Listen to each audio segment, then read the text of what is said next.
नए एपिसोड में आप देखते हैं कि ज़ोकी जिहागू के पास आती है और जिहागू कहती है कि मेरा टर्टल अभी तक नहीं गया है, मुझे पता नहीं क्या हो गया है। तो ज़ोकी उसे देख के चौंकती है और कहती है कि इसे ढक लो, कोई देख ना ले। फिर ज़ोकी कहती है कि मेरे स्कैनर पे भी मुझे हार्ट नज़र आ रहा है, तो मुझे क्या डाटा कैंसर हो गया है। तो ज़ोकी कहती है पता नहीं, मैं तुम्हें कैंडी के पास ले जाऊंगी, वो शायद तुम्हें ठीक कर देगा। और जियागो बहुत ज़्यादा उदास होती है। दूसरी तरफ आप देखते हैं कि फेंगलिंग अपने ऑफिस में आता है जहां हार्मोन एक्सटेंशन का बहुत अच्छे से काम चल रहा होता है। इसे देख के फेंगलिंग बहुत ज़्यादा खुश होता है।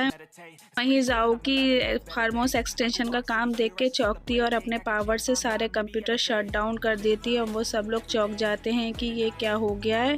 फिर फेंगलेंग कहता है कि अब हमारे काम में कितना टाइम लगेगा, तो वो कहते हैं कम से कम 7 से 8 दिन हमें इसे करने में लगेगा, जिसे सुन के जाओकी खुश हो जाती है और वहाँ से फेंगलेंग जाओकी को ले जाता है। अब हार्मोन एक्सट्रैक्ट करने के लिए जाओकी को लेके जाता है कि जाओकी वहाँ बहुत अच्छे से खुश हो रही होती है और कहती है, अपने दिल में सोचती है कि अब तो ये एक एलिमेंट ज़्यादा वर्क नहीं करेगा, इसलिए वो फेंगलिंग को खुश करना चाहती है और उसके साथ अच्छा वक्त गुजारती है। वहीं देखती है कि जाओकी कि हमारा तो हार्मोन्स एक्सट्रैक्शन पूरा 100% हो गया। उसे देख के वो एकदम चौंक जाती है। तो फेंगलिंग कहता है, अरे मैं तुम्हें बताना भूल गया, मैंने इसकी स्पीड 3x बढ़वा ली थी जिससे हमारे हार्मोन्स जल्दी कलेक्ट हो जाए। जाओकी उसे सुन के एकदम उदास हो जाती है। वहीं फेंगलिंग अपनी मीटिंग में कहता है कि जल्द से जल्द ये काम पूरा होना चाहिए। ज़ोकी वहीं उदास होती है और वह चाहती है कि हम ये काम प्रोजेक्ट थोड़ा लेट हो जाए, जिससे उसे थोड़ा वक्त मिल जाए दूसरों के लिए कुछ करने के लिए। वहीं ज़ाओकी गिफ्ट्स तैयार कर रही होती है सबके लिए और बहुत ज़्यादा उदास बैठी होती है। तो ज़ाओकी जिहागो से बोलती है कि अर्थ पे ऐसा भी होता है कि लोग हमें भूल जाते हैं कुछ दिनों बाद। तो जिहागो बोलती है कि अर्थ वाले लोग कुछ दिन याद रखते हैं, उसके बाद सबको भूल जाते हैं। तो वहीं ज़ाओकी उसे देख के बहुत ज़्यादा उदास होने लगती है कि उसे लगता है कि फेंगलिंग भी उसे भूल जाएगा। वहीं ज़ाओकी पूछती है जियागो से, कोई ऐसा तरीका नहीं है कि हम अपने प्लेनेट पे जाके भी अर्थ के कांटेक्ट से रहें। तो वो कहती है कि हमारे प्लेनेट पे ऐसा मोबाइल फ़ोन मिलता है जो उसकी कीमत 10,999 है और उससे हम अपने बात कर सकते हैं। तो उसे ज़ाओकी सुन के बहुत ज़्यादा खुश होती है और अपने काइनाइट्स चेक करती है कि वो कितने हैं, तो वो बहुत कम होते हैं। तो वो सोचती है कि अभी हमें पैसों की ज़्यादा ज़रूरत है, तो हम पैसों का इंतज़ाम करते हैं जिससे हम अर्थ के कांटेक्ट में रहें। ज़ाओकी कहती है कि रुको, अभी मेरी सैलरी भी आने वाली है। तो वहाँ पे वो अपनी सैलरी देखती है, जब भी उनकी मोबाइल की कीमत नहीं जुड़ पाती है तो वो उदास होने लगती है। वहीं फेंगलिंग दूसरी तरफ ज़ाओकी के लिए पेस्ट्री लेके आता है, उसे खुश करने की कोशिश करता है, मगर फेंगलिंग समझता है कि ज़ाओकी किसी चीज़ से परेशान है, वो मुझे बता नहीं रही है। दूसरी तरफ ज़ाओकी वहाँ से चली जाती है और सबके लिए गिफ्ट्स की तैयारी करने लगती है। तो वहीं वो मिस चाय को गिफ्ट देती है और मिस चाय उस गिफ्ट को लेके बहुत ज़्यादा खुश होती है।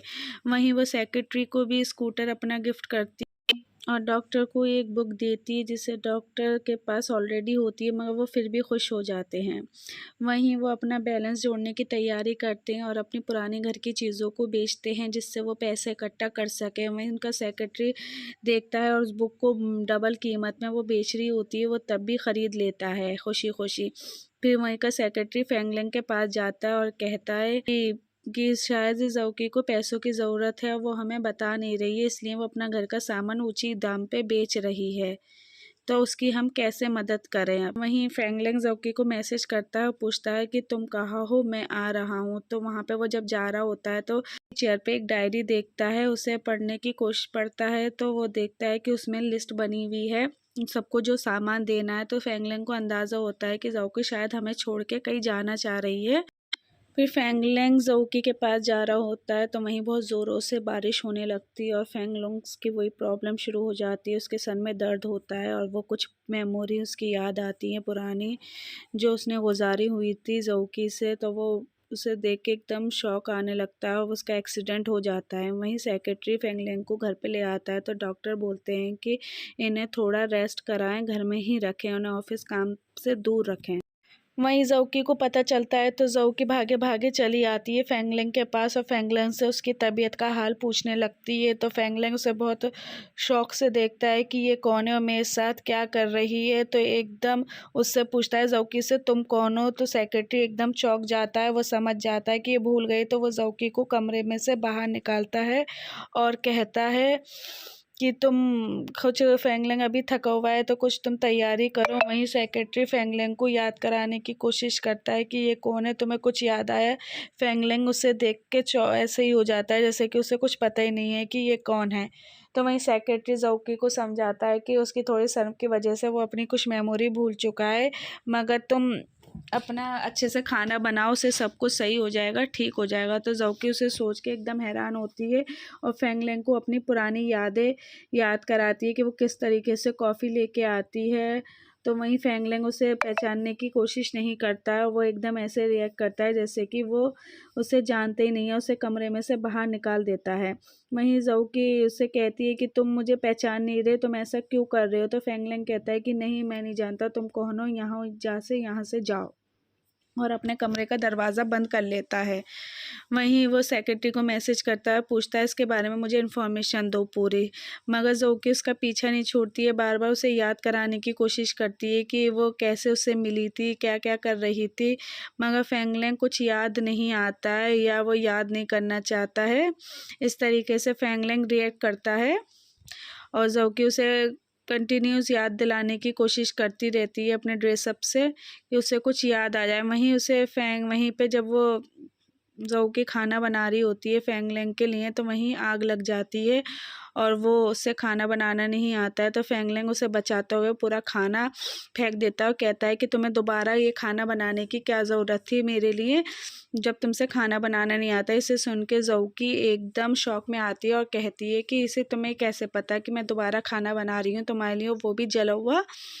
तो फेंगलिंग कहता है नहीं, मुझे सेक्रेटरी ने बताया था कि तुमसे खाना बनाना नहीं आता है। तो ज़ोकी उसे सुन तो लेती है, बट वो सोचती है कि शायद फेंगलिंग मुझे बता नहीं रहा है, उसकी याददाश्त आ गई है और वो मुझसे रिएक्ट ऐसे कर रहा है। मगर वो सेक्रेटरी से कंफर्म होने के लिए पूछती है कि तुमने कुछ बताया? तो सेक्रेटरी से कहता है कि नहीं, मैंने फेंगलिंग को कुछ नहीं बताया है। तो वो ज़ोकी समझ जाती है कि वो झूठ बोल रहा है। वहीं जिहागू अपनी परेशानी से बहुत ज़्यादा परेशान होती है और वो सोचती है कि मैं क्या करूं। वहीं वहीं ली आ जाता है, उससे पूछता है कि तुम कैसी हो, उसे छूता है तो उसका फिर से टेम्परेचर हाई लेवल बढ़ने लगता है और जिहागू वहाँ से भागने लगती है क्योंकि उसे टर्टिल में बन जाती है वो दोबारा। और ली ढूंढता है कि जिहागू कहाँ चली गई।